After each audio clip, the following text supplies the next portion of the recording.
Hi అండి, welcome back to RR Foods. ముందుగా మిరపకాయ బజ్జీలు ఎలా తయారు చేసుకోవాలో చూద్దాం. అందుకు గాను మిరపకాయ తీసుకోవాలండి. వీటిని శుభ్రంగా కడిగి ఉంచుకోవాలి. ఇప్పుడు ఒక మిక్సీ జార్ తీసుకొని 1 టేబుల్ స్పూన్ జీలకర్ర, 1/3 టేబుల్ స్పూన్ వాము తీసుకోవాలండి. వాము మన ఇంట్లో ఉంటుంది, అందరికీ తెలుసు. అదేవిధంగా టేస్ట్కి తగినంత కాస్త సాల్ట్ కూడా యాడ్ చేసుకొని మెత్తటి పౌడర్లా తయారు చేసుకోవాలి. ఈ విధంగా ఈ పౌడర్ మనము స్టఫింగ్ కోసం యూస్ చేద్దామండి. నెక్స్ట్ ఈ మిరపకాయల్ని ఈ విధంగా ఘాట్లు పెట్టుకొని, ఇక్కడ మనకు చాయిస్ అండి, లోపల ఉన్న గింజలను తీసేసి కూడా మనము బజ్జీలు వేసుకోవచ్చు. అలాగే తినాలనుకున్న వాళ్ళు గింజలతో సహా కూడా మనం అలాగే స్టఫింగ్ పెట్టేసుకోవచ్చు. నేను గింజలతో సహా అలాగే పెట్టేస్తున్నాను. కారం ఎక్కువ తినలేని వాళ్ళు ఈ గింజలను మొత్తం తీసేసుకొని ఈ పౌడర్ని స్టఫ్ చేసుకోండి. ఈ విధంగా స్పూన్ సహాయంతో కొద్ది కొద్దిగా మిర్చి లోపల ఫిల్ చేసుకోవాలి. ఎక్కువ పౌడర్ పెట్టుకోకూడదండి, జస్ట్ మసాలా టేస్ట్ రావడానికి మాత్రమే పౌడర్ పెట్టుకోవాలి. మరి మిర్చి మొత్తం ఫిల్ చేయాల్సిన అవసరం లేదు.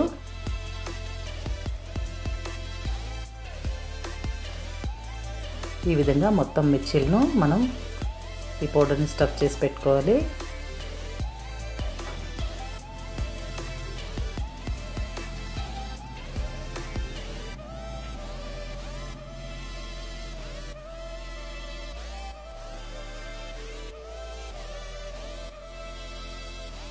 ఈ విధంగా కొద్ది కొద్దిగా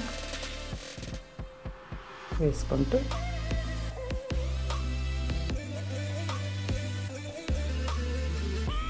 ఈ విధంగా అన్ని మిర్చి తయారు చేసి పెట్టుకోవాలండి.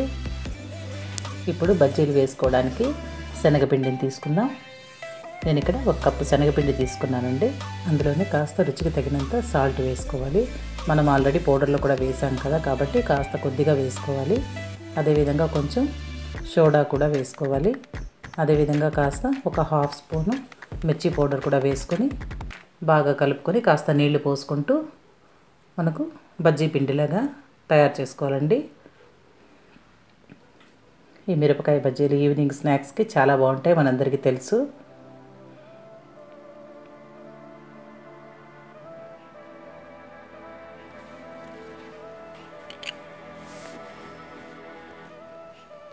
ఈ విధంగా లంప్స్ లేకుండా బాగా కలుపుకోవాలి. ఇది మరి పలుచగా కాకుండా మరి చిక్కగా కాకుండా మనం మిర్చికి ఈ విధంగా అద్దుకున్నప్పుడు అతుక్కోవాలండి. ఆ కన్సిస్టెన్సీలో మనం దీన్ని తయారు చేసుకోవాలి. పిండిని ఈ విధంగా ఒక 2-3 సార్లు ఈ విధంగా రోల్ చేస్తే బాగా మిర్చికి పేస్ట్ బాగా అతుక్కుంటుంది.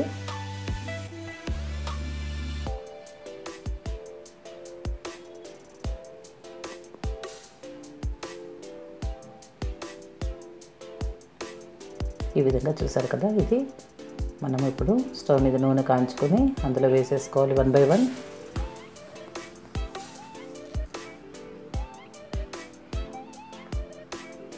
ఈ విధంగా మనము జీలకర్ర వామ్ను స్టఫ్ చేయడం వల్ల ఆయిల్ ఫుడ్ కాబట్టి మనం తీసుకున్నా కూడా మనకు గ్యాస్ ఫామ్ కాకుండా కూడా మనకు చాలా ఈజీగా డైజెస్ట్ అయిపోతుందండి.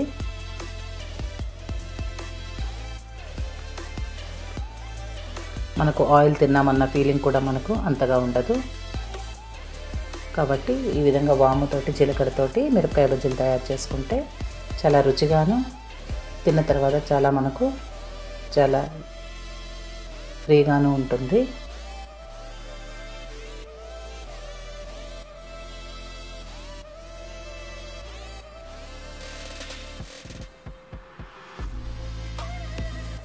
ఇదే విధంగా స్టవ్ను మీడియం ఫ్లేమ్లో పెట్టుకొని అన్నిటిని కూడా రోస్ట్ చేసుకోవాలి.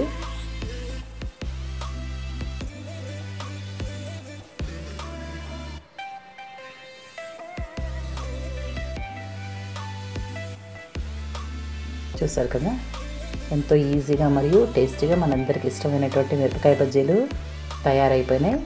ఇవి ఈవినింగ్ స్నాక్తో తీసుకుంటే చాలా బాగుంటాయండి. టీ టైంలో తీసుకోవచ్చు. ఇప్పుడు వీటిని మనం ఉల్లిపాయ స్టఫింగ్ చూద్దాం. కాస్త చల్లారిన తర్వాత ఈ విధంగా ఘాటు పెట్టుకోవాలండి. ఇలా ఉల్లిపాయ స్టఫింగ్ చాయిస్ అండి, మీ ఇష్టం ఉంటే పెట్టుకోవచ్చు, లేదా అలాగే కూడా తినేయచ్చు. ఇప్పుడు కాస్త ఉల్లిపాయలు సన్నగా తరుక్కొని కొంచెం కొత్తిమీర కూడా తీసుకొని ఇందులో స్టఫ్ చేసుకుందాం.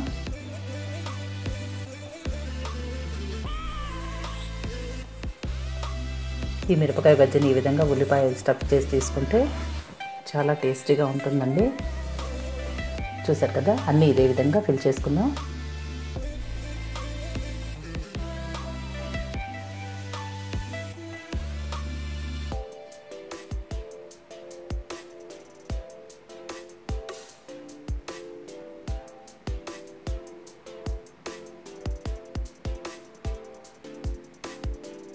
అంతే, ఎంతో టేస్టీ అయిన మిరపకాయ బజ్జీలు మనకు తయారైపోయినాయి. అందరూ ప్రతి ఒక్కరూ తప్పకుండా ట్రై చేయండి. చివరిగా కొద్దిగా లెమన్ జ్యూస్ కూడా మనం కొద్దిగా వేసుకుంటే తినడానికి చాలా రుచిగా ఉంటుంది.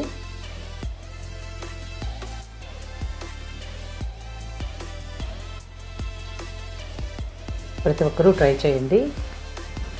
Thank you for watching. If you like this video, please do like, share and subscribe to our channel RR Foods. See you in the next video. Until then, eat healthy, live long.